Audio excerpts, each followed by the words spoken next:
Hello everyone, मैं हूं आपका दोस्त निशांत और ज्ञान सफारी में आपका स्वागत है। दुनिया में हर देश भारतीय सेना का लोहा मानता है, उनकी तारीफ करता है, उनकी जाबाजी की। इनफैक्ट कुछ देश तो ऐसे भी हैं जो हमारी सेना से डरते भी हैं। उनमें से पाकिस्तान एक है, जिसको लगता है कि किसी ने ऐसा ना हो कि भारतीय सेना गुस्से में आके और जय भोले की करके हम पर चढ़ाई करते। जाने ही कितने देशों में जाकर भारतीय सेना ने बहुत अच्छे अच्छे ऑपरेशन किए और अपनी जाबाजी को दिखाया। उन्हीं में से एक ऑपरेशन खुखरी है, जिसके बारे में आज हम लोग बात करेंगे। इस ऑपरेशन में हमारे 234 जो जवान 75 दिनों से सियरा लियोन के जो विद्रोही थे, उनके चंगुल में जो फंसे थे, उन्हें छुड़ाया गया था। आज इसी ऑपरेशन के बारे में डिटेल में जानेंगे कि आखिर ये ऑपरेशन क्या है और कैसे हमारे जो 234 जवान थे वो वहां पर फंस गए थे। ये जो ऑपरेशन है वो भारत से 10,000 किलोमीटर दूरी पर स्थित जो पश्चिमी अफ्रीका में एक देश है सियरा लियोन, वहां पर हुआ था। वहां पर 1991 से ही रेवोल्यूशनरी यूनाइटेड फ्रंट द्वारा वहां पर विद्रोह किया जा रहा था सरकार के खिलाफ और गृह युद्ध 1991 से ही छिड़ा हुआ था।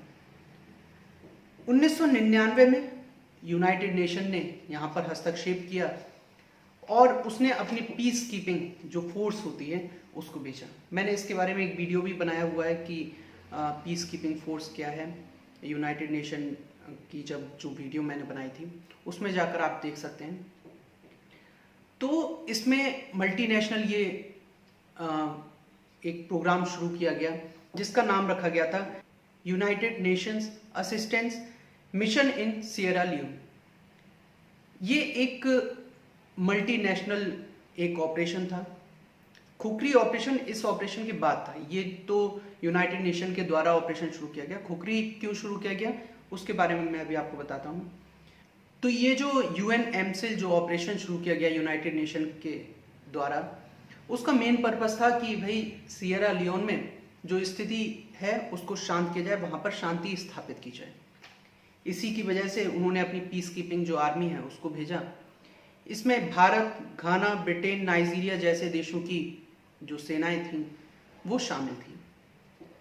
असल में यूनाइटेड नेशन की जो पीस कीपिंग फोर्स है, जब भी कहीं कोई अशांति की जगह होती है या कहीं कुछ इस तरीके का होता है जहाँ पे यूनाइटेड नेशन को हस्तक्षेप करना होता है, वहाँ जो ऑपरेशन होते हैं उनमें थोड़ी सी दिक्कतें आती हैं।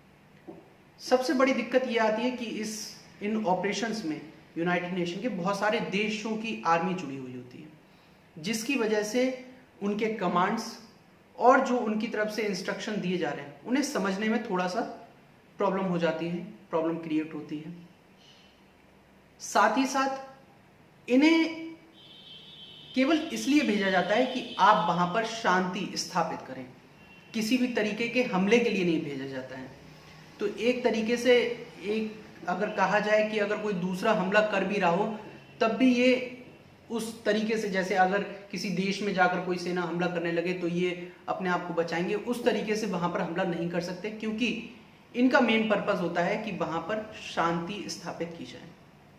तो ये दो बहुत बड़ी प्रॉब्लम आती हैं यूनाइटेड नेशंस के ऑपरेशन में जब ये पीस कीपिंग फोर्स भेजी जाती हैं। अब जब 1999 में यूनाइटेड नेशन ने हस्तक्षेप किया और अपनी पीस कीपिंग फोर्स को वहां भेजा, तो बेसिकली सियरा लियोन में दो जगह हैं, एक तो कैलामुन और एक डारून। इन दोनों ही जगहों पर RUF के जो लोग थे वो सबसे ज्यादा इन्हीं दो जगहों पर थे। और जब वहां पर हमारी फोर्स जो UNMCIL की जो फोर्स थी वो पहुंचती है और वहां पर किसी वजह से जो नेटवर्क था डारू और कैलामुन के बीच का, दो जो टुकड़ियां चल रही थी, ये दोनों के बीच में नेटवर्क टूट जाता है और जो मेन पॉइंट इनका कैलामुन था वहां पर पूरी जो बटालियन थी वो वहां पर फंस जाती है। जो RUF के लोग थे, जो विद्रोही थे, वो उन्हें चारों तरफ से घेर लेते हैं। अब क्योंकि वहां पर जो एक कम्युनिकेशन हो रहा था डारू और कैलामुन के बीच में, वो नहीं हो पा रहा था प्रॉपर तरीके से, जिसकी वजह से मदद भी नहीं मिल पा रही थी कि किसी तरीके से मदद दी जा सके और हम यहाँ से छूट पाए। ये जो आर्मी जो कि भारत की इसमें लगी हुई थी वो गोरखा रेजिमेंट के सैनिक थे, जिसका नेतृत्व बी के जेटली द्वारा, जो कि मेजर जनरल बी के जेटली थे, वो कर रहे थे। गोरखा रेजिमेंट बहुत ही फेमस सैनिक हैं एक तरीके से। उनकी जो जवान हैं गोरखा रेजिमेंट में, उनकी जो लड़ाई की स्किल्स हैं और उनके द्वारा जो एक औजार यूज किया जाता है लड़ाई के पर्पज से, वो भी बहुत फेमस है। उसी औजार के नाम पर इस ऑपरेशन का नाम रखा गया था, ऑपरेशन खुखरी। असल में गोरखा जो बेसिकली ये लोग नेपाल के रहने वाले थे। जब 1816 में अंग्रेजों के साथ गोरखास की लड़ाई हुई, उसमें बेशक गोरखास की हार तो हुई, लेकिन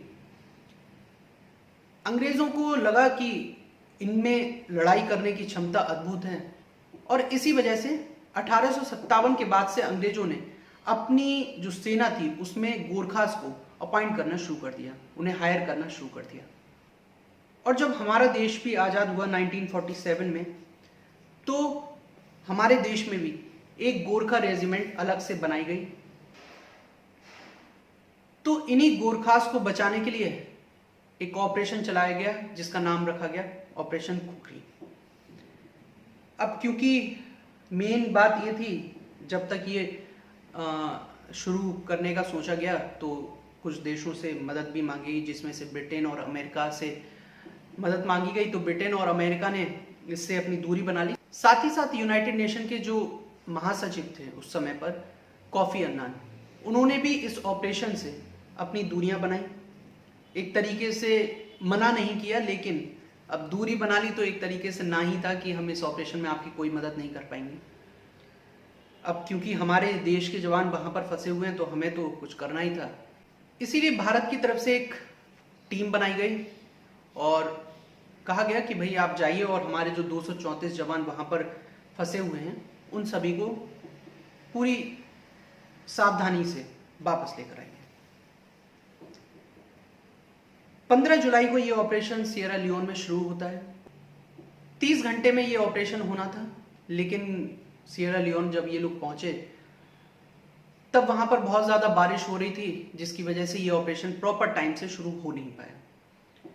लेकिन जैसे ही बारिश थोड़ी सी थमी और ऑपरेशन शुरू किया, तो इस ऑपरेशन का मेन पर्पस ये था कि जो डारू और कैलाहून में एक जो कनेक्शन टूट गया है, पहले तो उसको स्थापित किया जाए। और इसको स्थापित करने का एक तरीका ये था कि पहले जो कैलाहून में हमारे सैनिक फंसे हुए हैं उनको बाहर निकाला जाए। बाहर निकालने के बाद जो डारू में हमारे सैनिक हैं उन्हें भी वहां से लिया जाए और एक जगह पर लाकर सभी सैनिकों को इकट्ठा करके दोबारा डारू के जो वहां पर एक बेस कैंप बनाया गया था वहां पर उन्हें पहुंचाया जाए। इस ऑपरेशन के पीछे दो सबसे बड़े जो रीजन थे सक्सेसफुल होने के, वो ये थे, एक तो आपका ह्यूमन इंटेलिजेंस और दूसरा सिग्नल इंटेलिजेंस। ह्यूमन इंटेलिजेंस में एक व्यक्ति था जो कि वहां पर आरयूएफ में ही भर्ती था, उसके द्वारा वहां की जानकारी ली गई, सब चीजें पता की गई कि कौन कहां पर है, कितने लोग हैं। तो लगभग 2000 के करीब बताया गया और जो भारतीय सेना यहाँ पर आई थी बचाने के लिए वो भी लगभग 2000 ही थी। और साथ ही साथ जो सिग्नल का यूज किया गया वो मलयालम में यूज किया गया, जिससे कि जो आरयूएफ के जो विद्रोही हैं वो इन सिग्नल्स को समझ ना सकें, इस भाषा को ना समझ सकें, जिससे कि जो आर्मी है वहां पर जो बचाने गई है उसको इन चीजों का फायदा हो सके। तो ये दो मेजर रीजन थे जिसकी वजह से ये ऑपरेशन सक्सेसफुल रहा। कैलाहून से अपने 234 सैनिकों को जो कि 75 दिनों से आरयूएफ के अंडर में फंसे हुए थे उनको वहां से छुड़ाया गया। डारू से उस बटालियन को, जो बची हुई बटालियन थी, उन्हें लाया गया। दोनों को इकट्ठा करके उसके बाद दोबारा डारू में जो बेस कैंप बनाया गया था वहां पर पहुंचाया गया।